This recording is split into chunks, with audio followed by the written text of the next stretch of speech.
All right, today we're gonna start up here on the tongue jack of your unit. So it's got two switches here on the front. One to turn a light on and off for hooking up and disconnecting in the dark. And the other button here is retract and extend. Down, it's gonna extend the front of the unit up.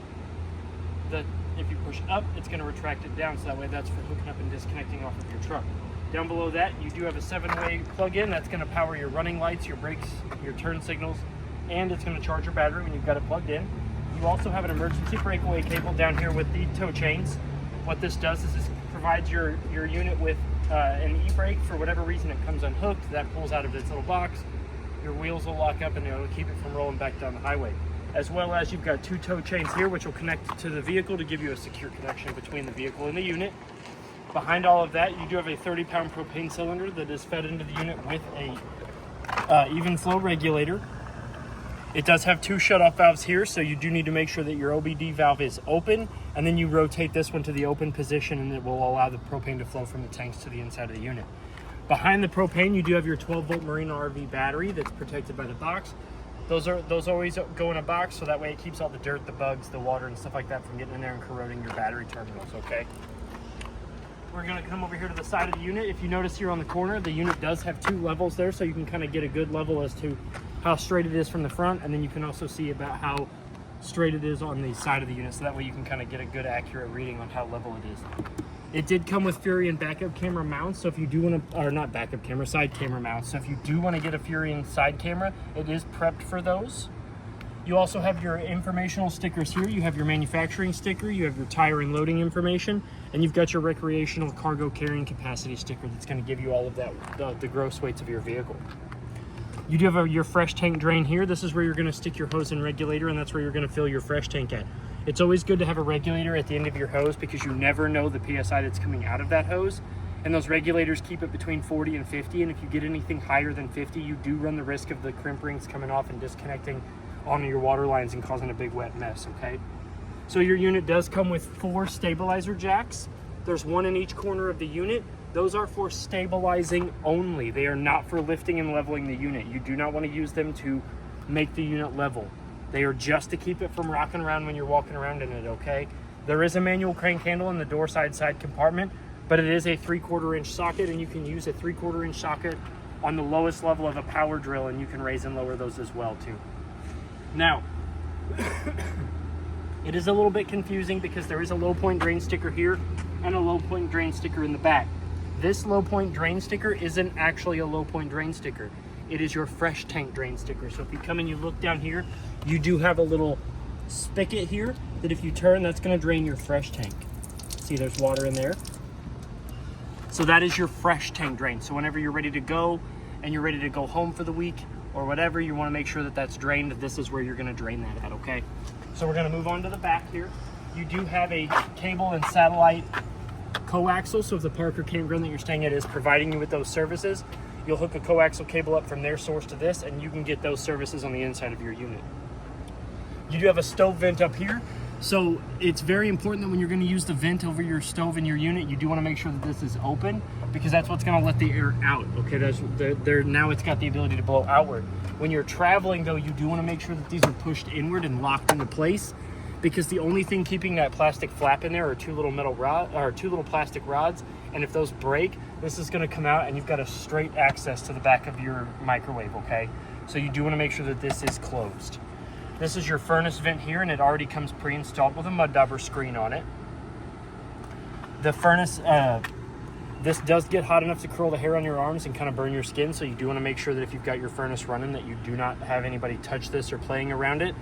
And it already comes with a mud dauber screen on it, so that way you don't have to worry about mud daubers going in there and building a nest, okay? So your 2 tires here, you've got one on each side. They have been torqued. The lugs have been torqued to 100 foot-pounds as per the sticker on the side of the unit, and the pressure in them has been checked, and they are at anywhere between 75 and 80 PSI. And a good note is that they actually tell you the PSI on the side of the tire. That's kind of what you want to go by. You can go as low as 75. You really don't want to go any lower than that, and you don't want to go any higher than the 80 that is recommended on it, okay? You do have a little bit of wiggle room depending on how hot or cold it is outside, but you do not want to go above that. Behind that, you have your 30 amp shore cord that's plugged in currently, charging the battery. To plug it in, you want to make sure the ring is all the way against the disc, and then you're going to tighten that ring around the threads. And what that's going to do is that's going to create a seal that's going to keep all the elements and dirt and stuff out of your connection between your cord and your outlet, okay? To unplug it, you're going to make sure that that ring is loose. You're going to slide that ring all the way to the fin. You're going to rotate it counterclockwise, and you're going to remove the power cord. Once you have the power cord removed, you do want to flip this cap down over the outlet, and that's going to provide you the same protection. It's going to keep anything from getting in there and rusting or building nests or anything like that. This compartment here, this is your water heater compartment. You do have a gas and electric water heater, so it can run off both. So you have three important things here. You have your pressure release valve here, which if we pull, it's going to let you know that there's water in the tank, so you can see, and that's perfectly fine. Water can get in that. Next, we're gonna come down here, and you've got your drain valve here. That is so you can drain the water out of your water heater, and then your electric element is right here. So if you ever do need to change that, it's this box right here. Go ahead, and to close it, you're just gonna cover over the silver tab and lock that silver tab down. So now, back to this low water drain sticker, you've got your 2 low water drain points here. These are the 2 lowest points in the water lines throughout your unit, and they are used for winterizing and dewinterizing of your unit. So whenever you've got your antifreeze in there and you've ran it through all the lines, you open these up, and then the water and the antifreeze have a place to go instead of freezing up in your lines, okay? This is your city water connection right here. This is where you're gonna hook the same hose and regulator up that you filled your fresh tank with, and you'll be able to bypass your water pump and bypass the water in your fresh tank. So if you're going anywhere that's providing you with water, you do not have to worry about filling your fresh tank or using your water pump as long as you're hooked up to this. And we always recommend the regulator with that as well. Next, down here beside it, you also have your sewer valves. So you have your black tank valve over here. This is your toilet. This is what's going to drain out the water from your black tank, all that bio waste. And then the gray tank here is going to drain out your kitchen sink, your bathroom shower, and your bathroom sink, okay? So what you're going to do is you're going to undo this cap. You're going to hook your sewer hose to the proper dump station. You're going to open the black first. That's going to let all that yucky stuff come out. And then you're going to open up your gray, and that's going to help flush out the rest of that yucky stuff. You have your second stabilizer jack. Like I said, you've got one on each corner. They are a 3/4 inch socket or the manual crank handle on the side. You do not want to use them to lift and level the unit. They are only for stabilizing, okay? You do have a license plate bracket underneath the left turn signal. You are prepped for a Furion backup camera if you do want to purchase one of those from the store. It's a simple install. Your tire here is a spare. It has also been checked. The PSI in it is also between 75 and 80, and the 2 lugs that are holding it onto the farrier do not have to be torqued to the same 100 foot-pounds. They just have to be wrench tight, okay? So we're going to come over here to this side. You've got your third stabilizer jack down there. Again, 3/4 inch socket or manual crank handle. And I'm going to say it till I'm blue in the face, they are not for lifting and leveling of the unit. They are for stabilizing it while you're walking around in it only. So we're going to come over here to this tire. Again, the lugs have been torqued to 100 foot-pounds. The PSI is sitting anywhere between 75 and 80. You've got an outside protected, GFCI protected 110 outlet right here. So you can plug in any sort of outside entertainment. And then up here in the side front compartment, if we lift it up, it does have a magnet to keep it open. You have your manual crank handle. This is that 3/4 inch manual crank handle I was telling you about. And we'll go over here to your 4th and final stabilizer jack. It fits on, and then you crank it one way, and that's going to bring it down, and then the other way is going to bring it back up, okay? And like I said, you can use a 3/4 inch socket on the lowest setting of your power drill if you do not want to do it manually like that, okay? So now that we're done on the outside, we can go to the inside. Oh, one more thing.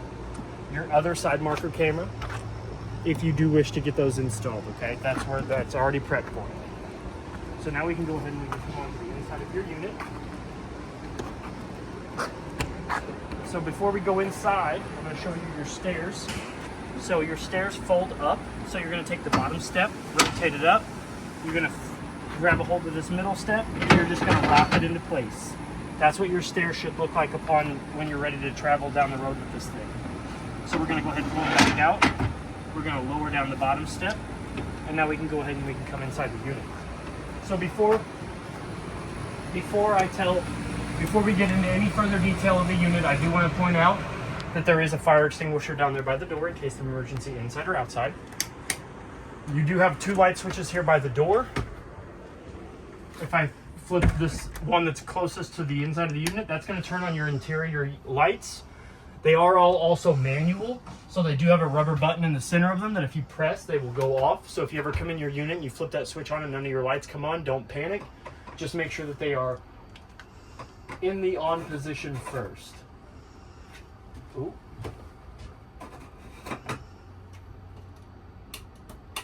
There we go. There we go. There we go.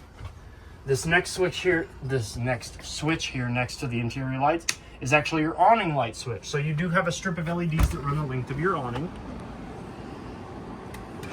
And then the switch next to the light switches is your awning button. So if we press it down, that's out, so it's going to extend out your awning arms.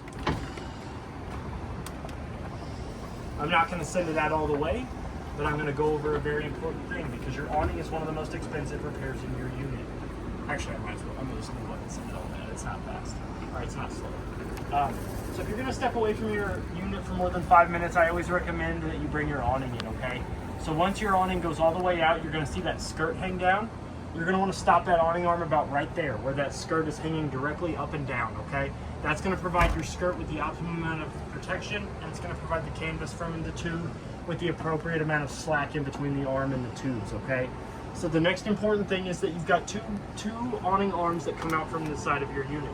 The bottom arms on those, the ones that have the yellow stickers that say pull down to adjust pitch, you can actually pull down on those, and you can adjust the pitch of either the rear or the front arms of your awning, or you can do it to both arms and give your whole awning a steeper pitch, so that way if rain or sun is coming in from either direction or the side of your unit, you can adjust that pitch to protect yourself from either the sun or the rain with that awning. But when you're done with your awning, you do want to push those arms back up into the default position, and you want to be able to have them just like they are now before you run your awning back in. That's going to allow your awning arms to come back in the easiest and to go back out the easiest. And when you're bringing your awning in and out, you do want to make sure that the canvas from the unit to the tube is always on the top of the tube. You never want to make sure that you hold the out button, because it will go all the way out and then proceed to roll itself back in, and the awning will be underneath of the tube. But if you can see, it's actually going in, it's coiling around at the top of the tube, and that's what you want. The colored part, it's coming in underneath. Yeah. All right, so now that we're done with the light switches and the awnings, we're going to move our way across to the dinette, and we're going to go around that direction. So above the dinette table, you do have above head storage. Big, large compartment. Your stereo is built in over here above the dinette booth, so it does, you turn it on. You can hear it. That's your zone 1. Zone 1 is inside, zone 2 is outside. I don't know if you can hear that. That's the outside speakers. And then you can actually have them both running at the same time. As long as both of them are blue, they're both running at the same time.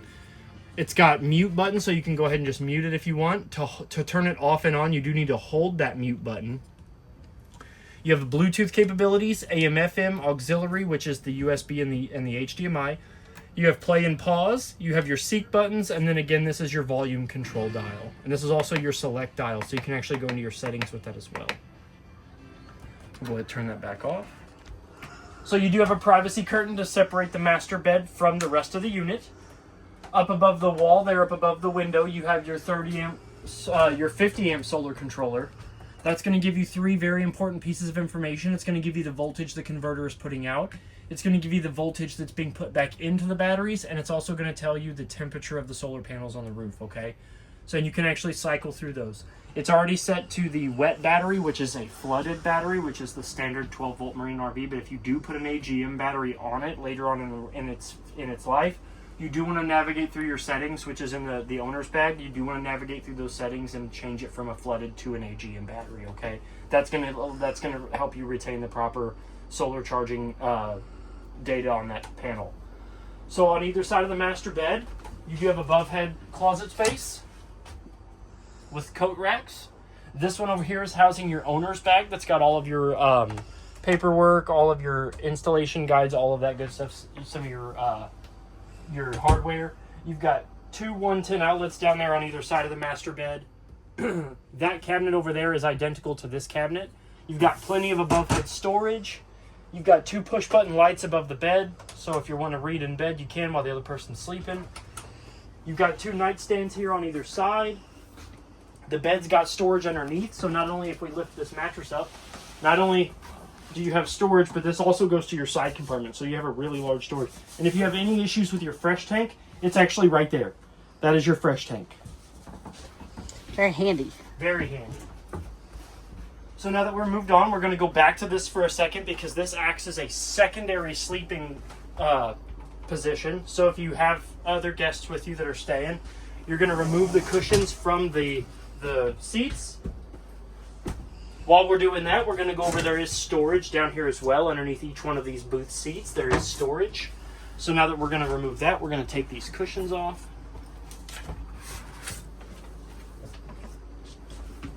The next thing we're going to do is we're going to lift the table up. We're going to lift the table up. We're going to take this leg, which is adjustable, so if you do want to set the table up a little higher, you can. What you're going to do is you're just going to push it. You're going to remove it off of the wall. You're just going to pick it up off of the track because it does have a clamp there. You're going to set the bed. You're going to set the table on the little track guides here. And you're going to take the 2 cushions, the 2 bigger cushions, lay them down, and the 2 side cushions are going to go on the very ends of the bed. Now you've got a little twin size bed that somebody can sleep on if you're bringing a guest with you or not, okay? To redo that back into the booth seating, we're going to remove the cushions again. We're going to grab the tabletop. We're going to set the tabletop up on the bracket top first, so you're going to clamp that in. It's got a foot that's going to rest on the bottom of that clamp, and then you're going to grab this leg, swing it out. It's going to lock into place due to the mechanism and bracket up here. You can just set that table back down. Now we're going to take our cushions. I always put them in tag back, tag facing the back.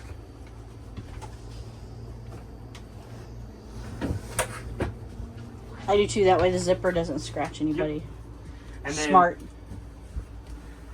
the cushions, the top back cushions will actually tuck underneath these padded rails here. And now you have your dinette booth seating again. Your window here opens up by pulling in on the tab and sliding that way.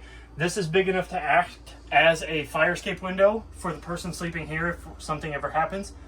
You pull this, slide them open, you can go out feet first. Your window shades do pull down. And if they are too tight or too loose, you can undo these 2 screws here on either bottom corner, undo or tighten those spools up loose or tighter, and then you'll be able to raise and lower this tighter or looser if you want.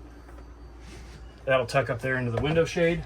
And this light turns on by hand. Yep, that is another manual rubber button light. Really handy. You've also got a shade on either one of these windows. This window here is an actual fire escape window.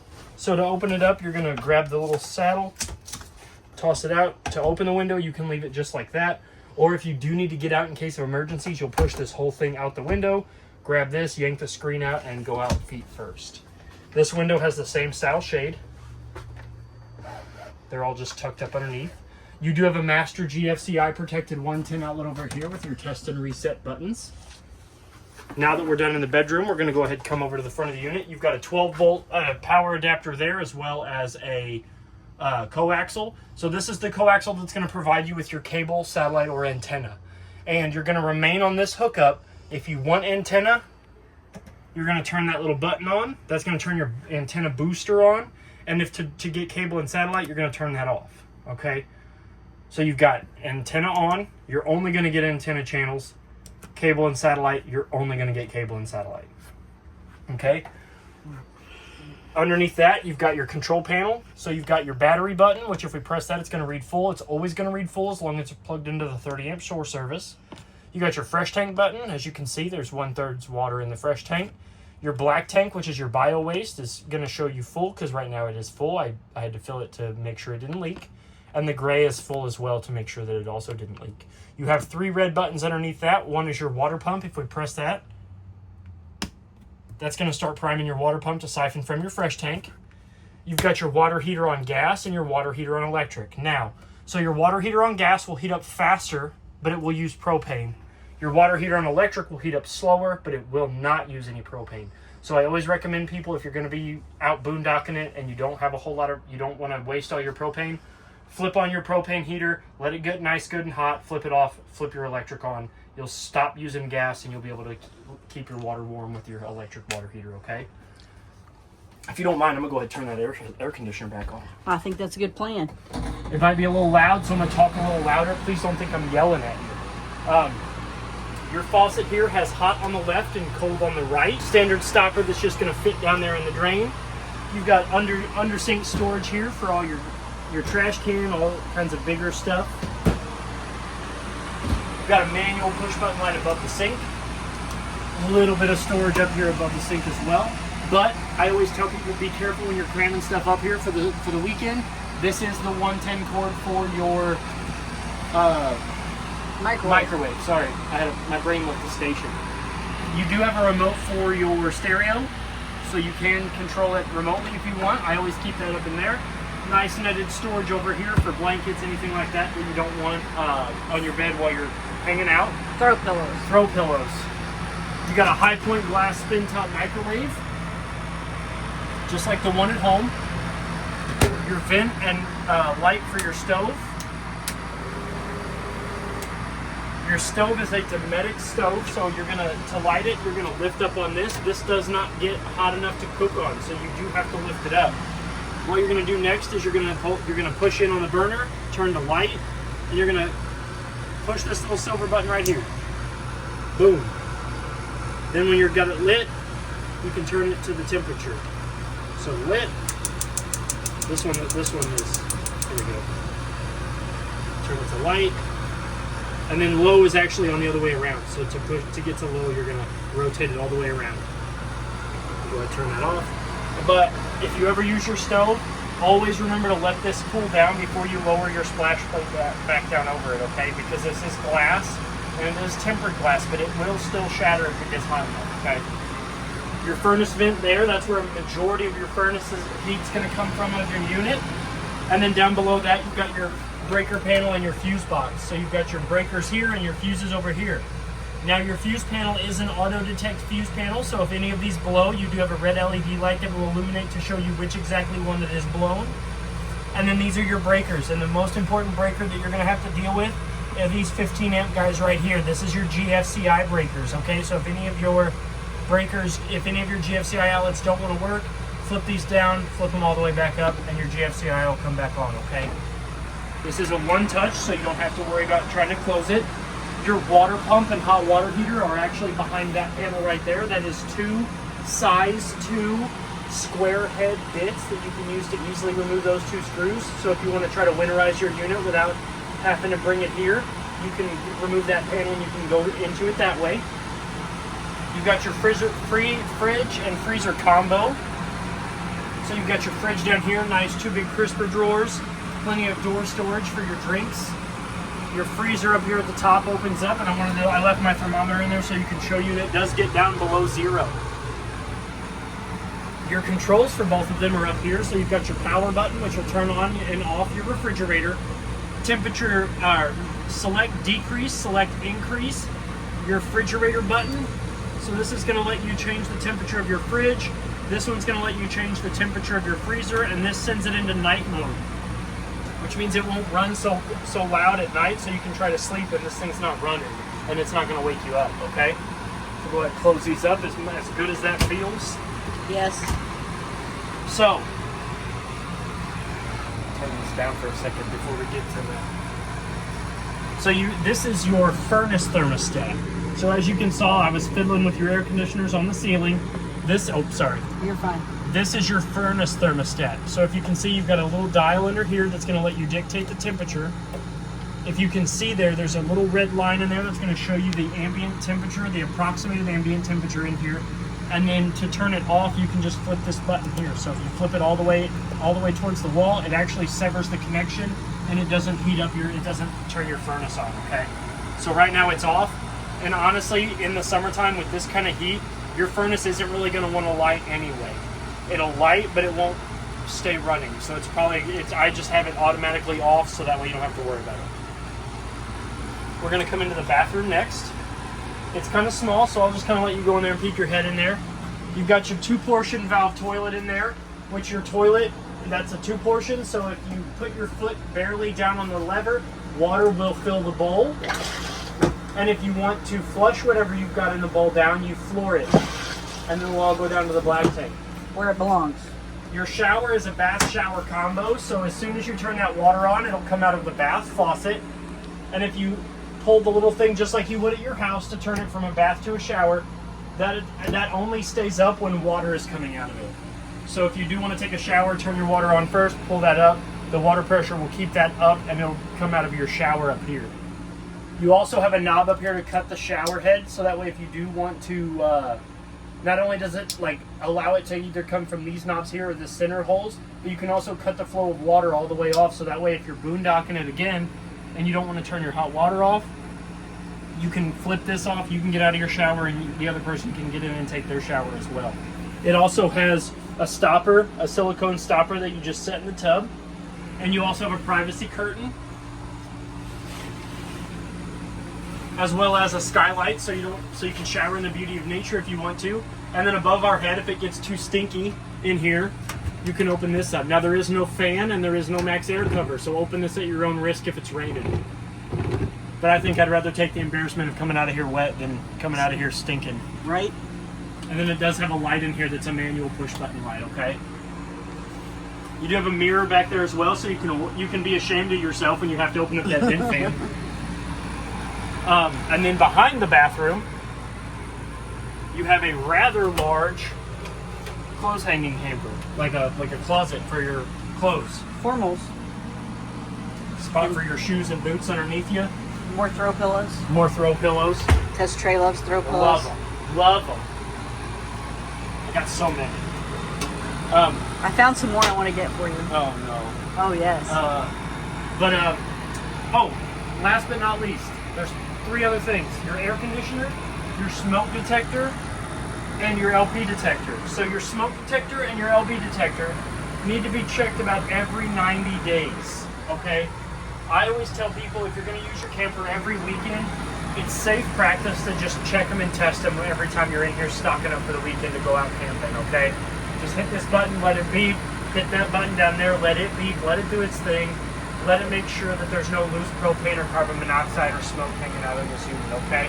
Isn't that a song? Let it be, let it be. Oh, God. That's a Beatles song.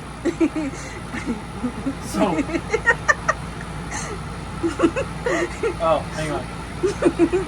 We left the station. Your air conditioner. Okay, so your air conditioner has 4 dump vents. It's got one in the front up here by the master bed, one here in the back towards the bathroom, one over here on the side, and one over here near the booth. It's honestly recommended that you really don't want to leave this one too open. The air's not really going to go anywhere.